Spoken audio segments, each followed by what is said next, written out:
Hi friends, welcome back to our channel Dwaraka tech Telugu. మనకి iQOO G10 series నుంచి August 7న అంటే మన ఇండియాలో కాదు, చైనాలో ఈ iQOO G10 turbo plus mobile అయితే లాంచ్ కాబోతుంది. మన ఇండియాకి వచ్చాకో ఇంకా చాలా టైం పడుతుంది.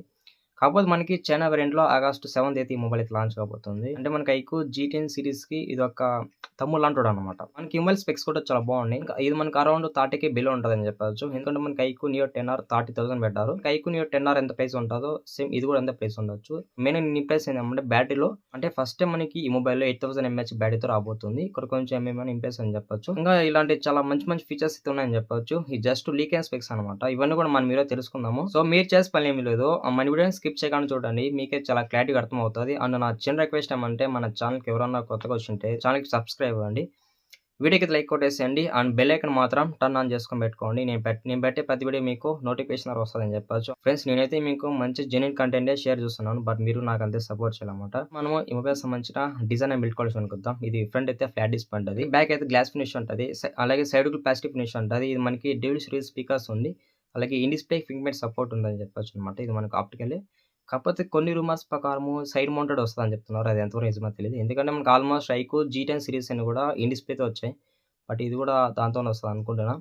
ఇక్కడ మనకి వాటర్ రేటింగ్ అయితే వీళ్ళు మెన్షన్ చేయలేదు. అంటే డ్యూరబిలిటీ మెన్షన్ చేయలేదన్నమాట. నా ఎక్స్‌పెక్టేషన్ ప్రకారం IP68 గాని 69 వస్తది అనుకున్నా. ఇది మనకి 8.1 థిక్‌నెస్ ఉందన్నమాట. ఇక డిజైన్ విషయానికి వద్దాం. డిజైన్ అయితే చాలా బాగుందన్నమాట. అంటే మనం ఐక్యూ నియో 10లో ఏ డిజైన్ చూసుంటామో సేమ్ డిజైన్ చెప్పొచ్చు. మనకి ఈ డిజైన్ కూడా కొంచెం బాగుంది. ఇక మనం డిస్ప్లే విషయానికి వద్దాం. ఇది 6.78 ఇంచెస్ 1.5K AMOLED డిస్ప్లేతో రాబోతుందని చెప్పొచ్చు. ఇందులో మనకి 144 హెర్ట్జ్ వరకు రిఫ్రెష్ సపోర్ట్ చేస్తుందని చెప్పొచ్చు. ఇదే ఇక్కడ పెద్ద హైలైట్ అన్నమాట. 144 హెర్ట్జ్ అంటే చాలా ఎక్కువ రిఫ్రెష్ రేట్. మనకి మొబైల్ వాడేటప్పుడు కూడా స్క్రీన్ చాలా స్మూత్ ఉంటది. మనకి 144 రిఫ్రెష్ రేట్ కూడా మన గేమింగ్ ఆడియోకి కూడా సపోర్ట్ చేస్తుందని చెప్తున్నానన్నమాట. ఇది మనకి 1.5K రెజల్యూషన్ సపోర్ట్ చేస్తుంది. అలాగే HDR10+ సపోర్ట్ ఉంది. ఇంకా చూడండి, ఇది మనకి 2000 నీట్స్ వరకు పీక్ బ్రైట్‌నెస్ సపోర్ట్ ఉందన్నమాట. మేజర్‌గా మనకి ఈ బ్రైట్‌నెస్ అవుట్‌డోర్‌లో బాగుంటది. ఇండోర్‌లో కూడా బాగానే ఉంటది అనుకోవచ్చు. అంటే మేజర్ మనం ఎక్కువ మొబైల్ వాడేది అవుట్‌డోర్‌లో కాబట్టి మనకి అవుట్‌డోర్‌లో కూడా ఈ బ్రైట్‌నెస్ కొంచెం బెటర్ ఉంటదని చెప్పొచ్చు. ఇందులో మనకి వైడ్ బ్యాండ్ ఎలోన్ సపోర్ట్ ఉంది. ఓటీటీ ప్లాట్‌ఫామ్ అంతా ఆల్మోస్ట్ ఫుల్ హెచ్‌డీ చూడొచ్చనమాట. అక్కడ కూడా బెటర్ ఎక్స్‌పీరియన్స్ ఉంటది. ఇంకా మనకి ఓవరాల్‌గా ఈ డిస్ప్లే అయితే బెటర్ ఉంటదనమాట. వివో కొలాబరేషన్ కాబట్టి డిస్ప్లే కొంచెం ఇంప్రెసివ్‌గా ఉంటది. అండ్ మనకి విజువల్స్ కూడా కొంచెం వైబ్రెంట్‌గా కనిపించడానికి ఛాన్స్ ఉంటది. ప్రాసెసర్ విషయానికి వద్దాం. ఇదే ఇక్కడ హైలైట్. ఇది మనకి మీడియాటెక్ డైమెన్సిటీ 9400 ప్లస్ ప్రాసెసర్ మీద రాబోతుంది. బెటర్ ప్రాసెసర్ అని చెప్పొచ్చు. ఇది 4 బిల్డెన్ ప్రాసెసర్. మెయిన్‌గా మనకి ఈ ప్రాసెసర్ గురించి మాట్లాడుకోవాలి. సో మనం పబ్‌జీ గాని లేకపోతే free fire, call of duty ఈ గేమ్స్ ఏదైనా కూడా మనకి కొంచెం బెటర్‌గానే ఆటోమేట్ చేస్తదనమాట ఈ ప్రాసెసర్ అనేది.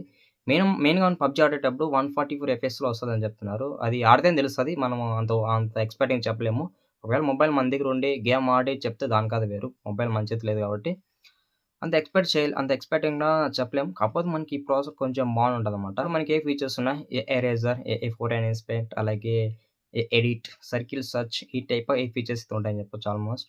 నెక్స్ట్ మనం కెమెరా విషయానికి వద్దాం. ఇది మనకి డ్యూయల్ కెమెరా సెటప్ ఉంది. ఒక ఫ్లాష్ ఉందన్నమాట. కెమెరా డిజైన్ కూడా చాలా బాగుంది.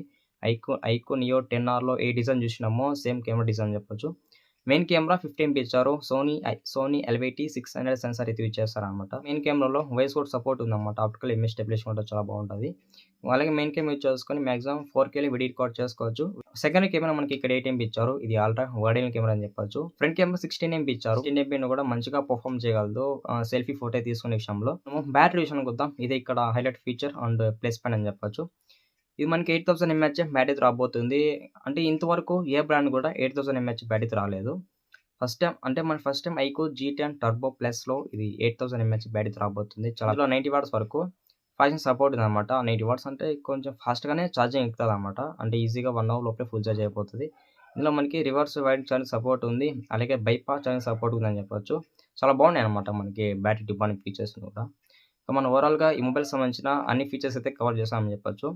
ఈ మొబైల్ ప్లస్ పాయింట్స్ అయితే చాలా ఉన్నాయన్నమాట. నాకు మెయిన్ ప్లస్ పాయింట్ అనిపించింది బ్యాటరీ డిపార్ట్మెంట్. 8000 mAh బ్యాటరీ ఇచ్చారు కదా! ఇక్కడ కొంచెం ప్లస్ పాయింట్ అనిపించింది. ఆ తర్వాత ప్రాసెసర్ అనమాట. ఇది మనకి మీడియాటెక్ డైమెన్సిటీ 9400 యూజ్ చేశారు కదా! ఈ ప్రాసెసర్ కూడా ఒక మంచి ప్లస్ పాయింట్ అది అనిపించింది. అండ్ లాస్ట్ వరకు మన వీడియో ఏమన్నా వాచ్ చేసింటే ఛానల్‌కి సబ్స్క్రైబ్ అవ్వండి. వీడియోకి లైక్ కొట్టేసేయండి. అండ్ మీకు ఈ వీడియో నచ్చింది అనుకుంటున్నా. నచ్చితే వీడియోకి తప్పకుండా లైక్ అయితే చేయండి.